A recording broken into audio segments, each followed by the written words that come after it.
Sanibonani bantu bakithi. Sekunjalo-ke kusile-ke lana-ke sizokhuluma nge-Bitcoin. Bitcoin the technology ne-Bitcoin the cryptocurrency itself. Into engayisho nje manje ukuthi i-Bitcoin ne like imali e-online. Kusho ukuthi yaqala ngo-2008. Even before that-ke sebeqalile bayi-research khona labantu ababiza ngokuthi ama-cryptorians. Yeah, ama-cryptography. And then kusho ngasho ukuthi abantu abanolwazi olukhulu ngendaba zemali. Angithi ngiyacabangisisa kahle ngizokhumbula ngo-2008 kwaba nalento abayibiza ngokuthi i-recession. Abanye bayibiza ngokuthi i-credit crunch. Lapho like imali yomhlaba yagcina iluza i-value. And then wagcina sekuhlalwa phansi kucatshwa ukuthi yini engenziwa ngoba like ushintsho selibe khona ey'ntweni ey'ningi. Ngayenza i-example ye-post office ne-email. Abantu abasayi eposini kakhulu baya-emaila. Kusho ukuthi kube noshintsho ey'ntweni ey'ningi. Kube nama-record kwaba ne-CD player and naboma-USB. Abantu kusho ukuthi into kodwa ekwayenziwa sure ukuthi ayishintshwanga imali. Kusho ukuthi imali azange yanakwa ukuthi okay imali ngoba why yona ifanele inganakwa ishintshwe nayo mhlambe ngoba niyakhumbula from kudala imali like bekubhatharwa ngale minyaka le yandlula ukuthi mhlambe mangabe uthenga into unginikezela enye ngikunikeze enye. Manje leso sikhathi nesikhathi siyashintsha ngithi.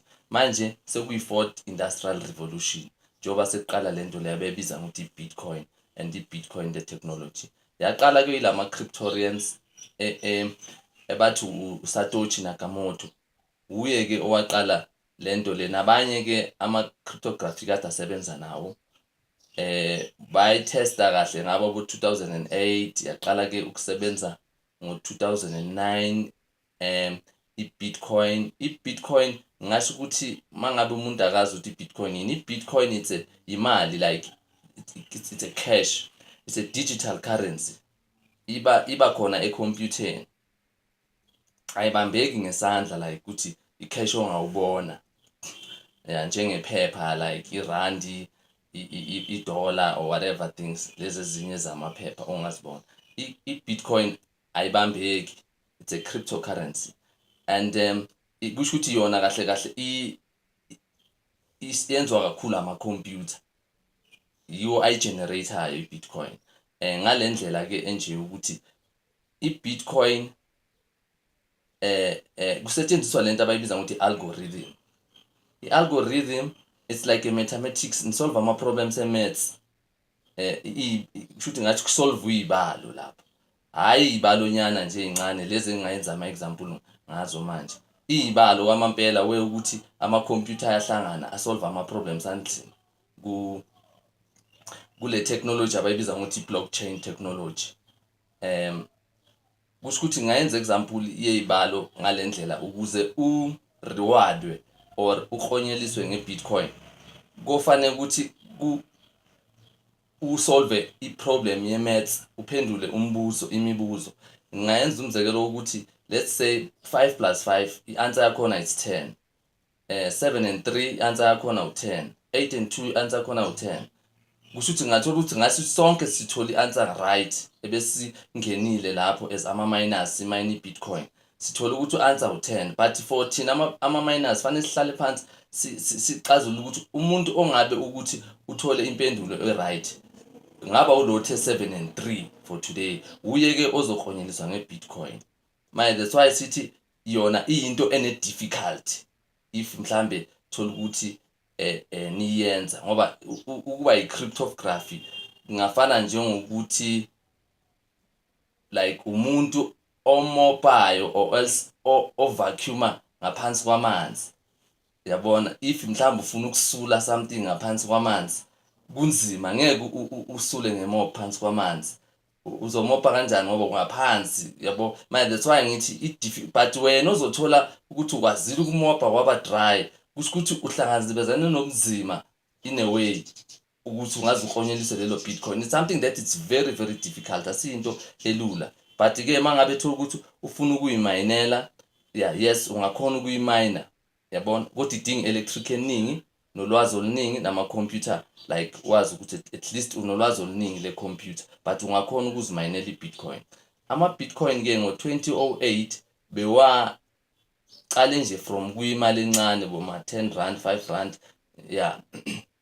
Njengoba manje ayi-55,000 rand elilodwa i-Bitcoin, yabo. Manje that's why sithi kusho ukuthi mabawayenza bona laba into eyenza ukuthi i-Bitcoin ibe better than any other thing emalini, lento eyasolva yilabafana laba bona Satoshi Nakamoto. Basolva lento leyo ukuthi if mhlambe ethola ukuthi unikezela umuntu something, like let's say usenda, let's say umuntu kunikeza iphepha le-airtime leli libhala amanamba, it's like ulisendele abantu abayi-2 bafake leyo airtime automatically efonini, kusho ukuthi nalo wafake draw nalo, yabona, nalo ufake nalo ayifake. Kusho ukuthi yilento le abakwazile ukuyinqoba kakhulu ukuthi ngeke ufake le number le nami ngifake efonini lami, press draw ukuthi okay sisoyi-2 emafonini, ishare ama-10 rand wayenza abeyi-2, ilento abayibiza ngokuthi i-double standard.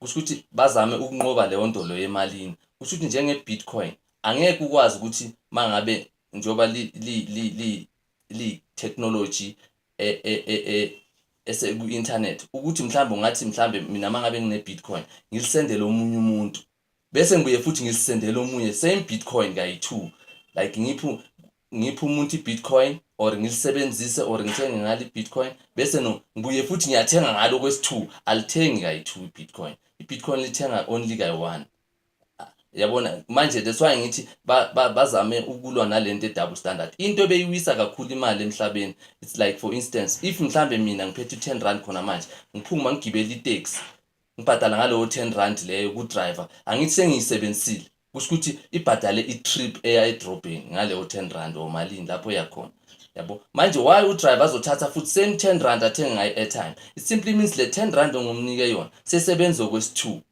manje. Ilento leyo esho ukuthi that's why imali iya ngokuya iluza i-value, because isebenze nezinto endlulayo even its value itself. It's like uphethe i-10 rand or i-50 rand uyahamba uyothenga ngayo mhlawumbe isinkwa nalezi ezinye izinto, already lo 50 rand seyisebenzile, uya-understand, uyisebenzisile lapho wathenga lezo zinto, wazithatha wazifaka kwakhe endlini. Manje why lo muntu loyo othenge kuye esiphaza azothatha futhi same 50 rand yakho athenge ngayo naye ezinye zezinto? That's why ngithi igcina i-50 rand eyi-1 ithenge kayi-6 per day. Manje i-Bitcoin you can't use it 6 times a day, you can only use it once. And-ke ama-Bitcoin akhona namayiniwe nazomayinwa ayi-21 million emhlabeni wonke, and then asamayiniwe okwamanje only 16 million asawamayini. It's only 5 million left. That's why ngithi abantu kule 5 million esele kumanje ku-2017 abayenze sure ukuthi baya-researcha ngale Bitcoin, bayazi ngale Bitcoin ukuthi likhona, sesenzele ukuthi at least mhlawumbe abantu bangasaleli kakhulu emuva ngokuthi banga-understandanga ukuthi what is this technology lena ezayo, uya-understand. Bazame nje ukuchofoza as many times as they can, babuze ukuthi yini i-Bitcoin, ungabuza ku-internet, uya-understand. I-internet isebenza lowo msebenzi loyo, yabo. Manje that's why sithi manje abantu aba-understand-ke ukuthi kunale mali le e-online abayibiza ngokuthi i-Bitcoin, and i-Bitcoin the currency itself, that's why bayibiza ngokuthi it's a cryptocurrency ngoba into engabambeki, yabona. Ya into engabambeki ngesandla, angeke uze uyibone ukuthi hayi ngine-Bitcoin ngibonile, uya-understand. Manje futhi ibulale leyanto leyana ibulala lento lokuthi let's say manje ne uyahamba uya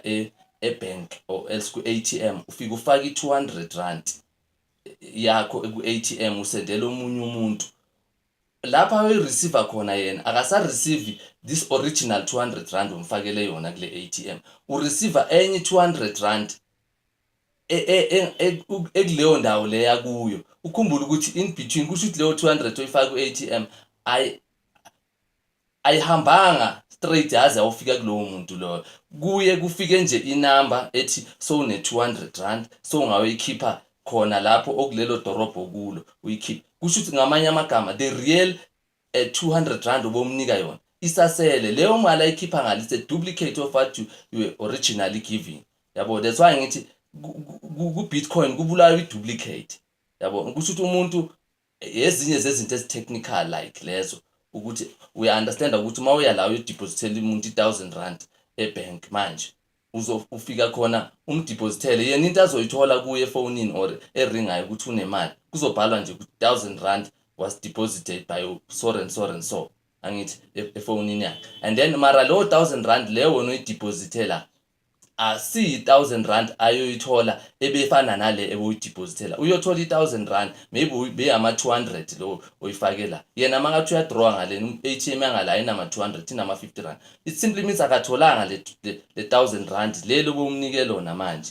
Kusho ukuthi yena uthole i1000 rand mara elinye. Kusho ukuthi yileyo part leyo ke engisho ukuthi umehluko between iBitcoin uzoba icishe kuwumehluko ocishe ufane nalowo. Uya-understand ngoba ngenze futhi ne-example ye-email. If umuntu ak-emailela i-email, wena utholi original copy ye-email, utholi duplicate copy ye-email. Uya-understand manje kusho ukuthi kuyo yonke into bowuba ukuthi abantu abekho awaye ukuthi kuba yi-duplicate umuntu le efikela kuwo, akubi i-original copy. Yabona, if anything oyisendile, when the person oyisenda something, he keeps his original. Manje ku-Bitcoin uzokhipha the original, kusho ukuthi ngeke ukhiphe the duplicate. Umuntu mangaba kusendele something or imali or anything, uzokhipha the original Bitcoin, the original money ayisendile, not the duplicate of the money that ayisendile. Manje that's why ngithi ikhona lento abathi Bitcoin seyiqalile, abantu mabayibhekisise bayilandelele. And ukhumbule ke ukuthi iBitcoin akusiyo yodwa, it's like akhona amanye ama-cryptocurrencies akhona online. Yeah, understand? Kusho ukuthi more than 1500 ama-cryptocurrencies akhona, abo-Ethereum, Dash, Litecoin. Yabo, amanye ke lawa asase-cheapanyana ke abantu bangazithengela wona ngoba iBitcoin today seli more than 50,000 rands. Baliyekile lisase yi-3 rand, 4 rand, 5 rand ngoba olokuqala la mabachaza kahle ama-Bitcoins lawo okuqala ba-change ngawo for i-pizza. You understand? Manje kusho ukuthi kwaba yilapho againa i-value khona, we umuntu uyazibuza ukuthi awena unikeze lo muntu lo, and then kusho ukuthi i-pizza ibiza malini, i-pizza musibiza 100 rand. Kusho ukuthi le Bitcoin selibiza 100 rand automatically. That's how the value comes in. I-value iqale kanjalo ye-Bitcoin, we ukuthi kwisivumelano between abantu ababili ukuthi okay, ngokunika lento le unginika lento le, and then mangabe uthi umuntu akunike into elingana nalento leyo, kusho ukuthi it simply means leyo nto le i-value yayo seyilingana naleyo mali ebefana ngabe uyikhokhile as imali. Mara kusho makakunikeze an item kusho ukuthi ureplace the value of that thing. Manje that's why ngithi i-value ye-Bitcoin iqale lapho ke, baqala ke bayimina ke. Yabona, amanye ama-country manje sewemayine more than 16 million njengoba thina simile singakamine. Abantu mabacalelele kule 5 million ye-Bitcoin esele, bazame ke ukuthi bayali-researcha nge-Bitcoin, bayalazi nge-Bitcoin, ba-investa ku-Bitcoin. As kusho ukuthi i-Bitcoin akusiyinto mhlambe engakwenzela imali overnight, we ukuthi mhlambe uba rich today. You understand? That's why ngithi ungafaka nje okuncane, angisho ukuthi umuntu like mhlambe athengise yonke into anayo or else athengise indlu yakhe athi uyothenga i-Bitcoin, because i-Bitcoin li-volatile, liyinto okwamanje lise-stagini salo sokuqala. Angeke uthi uzokhona try nje ngokuthenga nje elincane nje, ul-understande, wazi ukuthi i-Bitcoin yini, and then uzokwazi ke ukuthi for the first time mhlambe ke ube ungene kuma-platforms lawo athengisa ama-Bitcoins, and then ukwazi ke ukuregister wenze i-Bitcoin address. I-Bitcoin address ifana account number yakhe yasebank. You understand? Yeah, iney'namba ezinde nje eziyi-34 32 depending ukuthi iliphi currency olithengile. Manje that's why ngithi abantu bazofanele bazi ukuthi yini Bitcoin, laqala nini Bitcoin, yabona, laqalwa obani, and i-Bitcoin lizele ukuzosolva yiphi inkinga, ngoba lona kahle kahle kahle ligxile ikakhulu ekusolveni inkinga yemali, ngoba imali ibe yiyo kuphela into esalele emuva ukuthi abantu bayisolve, ngoba bazamile ukusolva almost zonke izinto njengoba besengicalile ukuthi bekuyi-record, ama-record besidlala ama-record mangabe kudlala umusic, and then kwaba yini i-CD player, and then kanjalo kwaze kwaba i-USB, and then kokunye kuyalonoza, ngoba futhi ngisagcizelele kuleyo part leyo yama-record and what, ngoba manje mawuthi uyabheka manje ne ukuthi umuntu makacule iculo, imali yakhe akayitholi, imali yakhe yeculo, uyacula amaculo abantu bayawa-downloada mahhala. Manje ngale technology lezongena, i-Bitcoin technology or i-blockchain technology, kuyoba nzima ukuthi umuntu alonoze athathe, kusho mhlawumbe mangabe wena uculile iculo, ama-rights akho naweculo lakho azongena kuwe direct to i-owner yeculo lelo for the first time, ukuthi wonke umuntu makadlala iculo lomuntu nge-Bitcoin address ne-Bitcoin technology, imali yakhona izoya straight kulowo muntu lo. If uyalidownloada, imali yami yangena ku-Bitcoin address yami. If ulenzani, imali yami yangena, because i-Bitcoin is an open ledger. You understand? Kuba isivumelano sabantu abaningi like endaweni eyi-one, kusho ukuthi yonke into izoyenzwa, ngasho ukuthi from endaweni eyi-one. You understand? Ngoba kusho ukuthi into eyenze ukuthi kugcine kucatshwa ngalento ye-Bitcoin nokuthi kuzama ukusolva le problem yemali, ngoba abantu abaningi like more than 2.5 billion people abakhoni ukuthi baye bank. You understand? Abanama-proof of residence, abanama-proof of what lezi ezidingekayo, and umuntu uyafuna ukufaka imali, and umuntu manje u-end-up udidiza ungazi ukuthi wenze njani. Kanti-ke nge-blockchain technology kuyoba easy ukuthi nomuntu ole ku-outskirt ku-rural area akwazi ukuthi nanoma ukusiphi isigango kude kangakanani akwazi ukuthi athole imali and in an instant, ngoba kusho ukuthi kuzotshentsha indlela imali ebekwa ngayo nendlela imali espendwa ngayo nale ndlela imali estorwa ngayo. Understand? Ngoba uzobe uyistore efonini yakho, kusho ukuthi ngasho ukuthi if mhlambe la emhlabeni si-7 billion, kusho ukuthi ama-bank manje azoba semhlabeni, azoba i-7 billion banks azoba semhlabeni, ngoba wonke umuntu uzoba i-bank esandleni sakhe, abe nama-currencies akhe esandleni, and then our exchange and along that. Kusho ukuthi kahle kahle kuzama ukuthi ku-disruptwe i-disruption nje at all times, yabona. Kusho ukuthi laba abadisruptayo kakhulu la emhlabeni nabo bake badisruptwe kancane, because esikhathini esiningi abantu bayadisrupta we ukuthi if mhlambi i-email mayingena i-disrupte i-post office. Manje i-blockchain technology izodisrupta i-internet.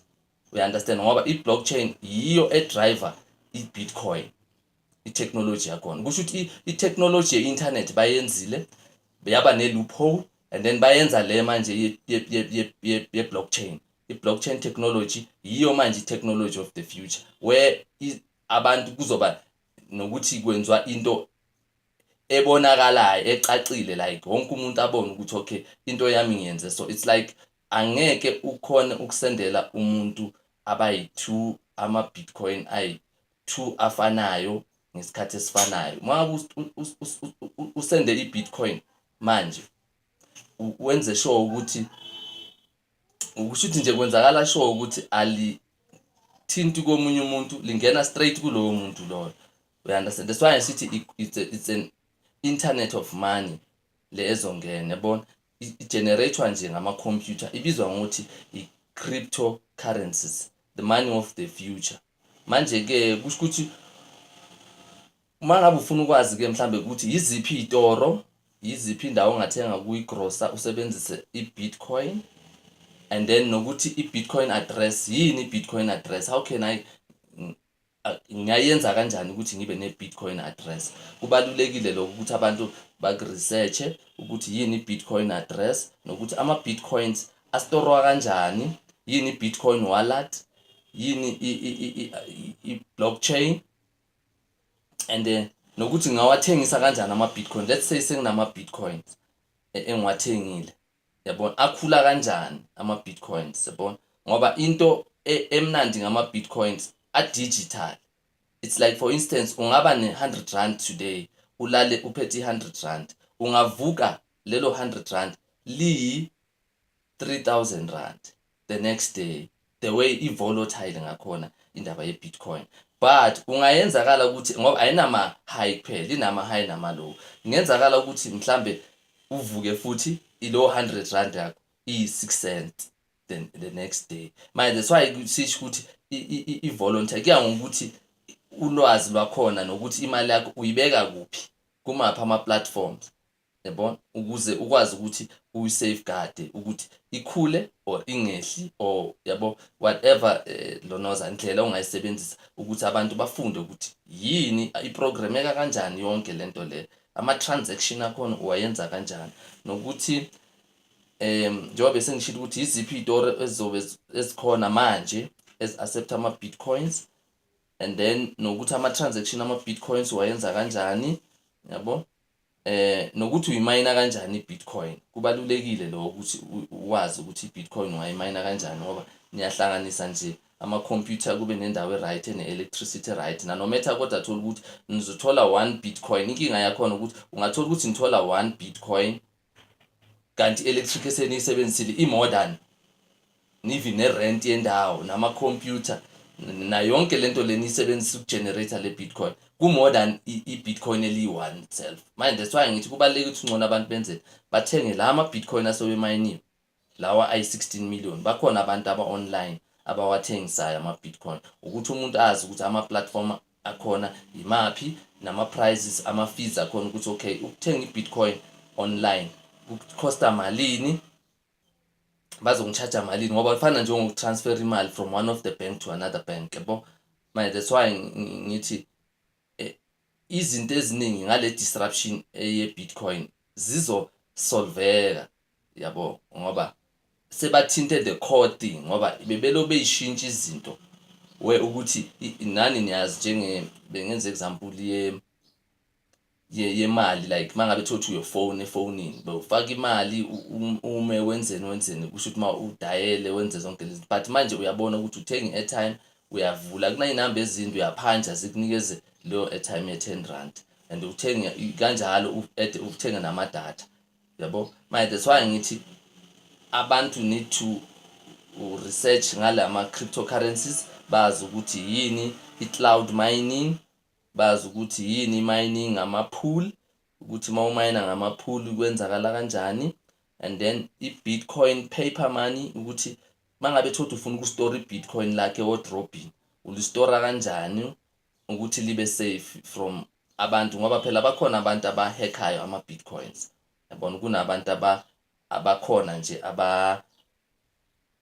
abagangayo. But-ke wena kuyofanele ukuthi wenze sure ukuthi ama-account akho ane-authentication, yabona, a-protected not many times, because akhona-ke ama-platforms ancedanayo ukuthi ayenze sure ukuthi abantu ba-understanda ukuthi bancedakala kanjani nge-Bitcoin.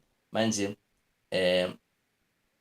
abantu mabaqalelele babeke bathenge ama-coins asase-cheap manje, like at 50 rand, khona nawe 60 rand, khona nawe 100 rand, kanjalo until 4,000 rand bawabeke, and then bazokwazi ukuthi mhlambe, ngoba akufuneki manje ukuthi maybe umntwana akho sekekhulile uyayibuza ukuthi hawu baba, imali isagada ngezagila, why unganamali? It's similar to that. Uzobuza ukuthi imali i-coin kusaseyi 1 rand kuze kanjani ukuthi ungabi nawo and ungawathengi, you understand? Manje that's why ngithi ku-important ukuthi ukwazi ukuthi uqalelele from khona manje ukuthi uwa-collecte, and then uthenge as many coins as you can, ngoba yisi isikhathi manje, ngoba it's the first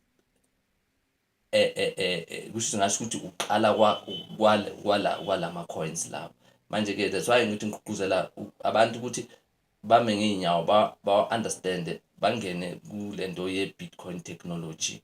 Mara-ke eku-investeni kwakho imali ungathathi yonke imali onayo uyifake ku-Bitcoin. Qala kancane kancane ngoba akhona amanye ama-coins just nje ukuthi uzokwazi ukuthi ugadele nje nabantwana ukuthi umntwana akhe angathi baba ngo-2017 i-Bitcoin beliyi-R1 wawungathenganga at least ayi-2 just ukwenza sure ukuthi mhlambe nawe uyawabamba bheka today lelo coin lelo ukuthi selibiza malini yabona ngoba this is the 4th industrial revolution. Umhlaba uguquguquka okwesine manje njengoba kunalo shintsho lolo guquguquka komhlaba okwesine akusizi ukuthi abantu bahlale nje yabona bangaguquki nomhlaba mawuguquka yabo. Kungenzeka ukuthi ulwazi alukho awazi ukuthi fanele wenzeni mara kubalulekile-ke ukuthi ufunde ngale technology because this is the technology of the future.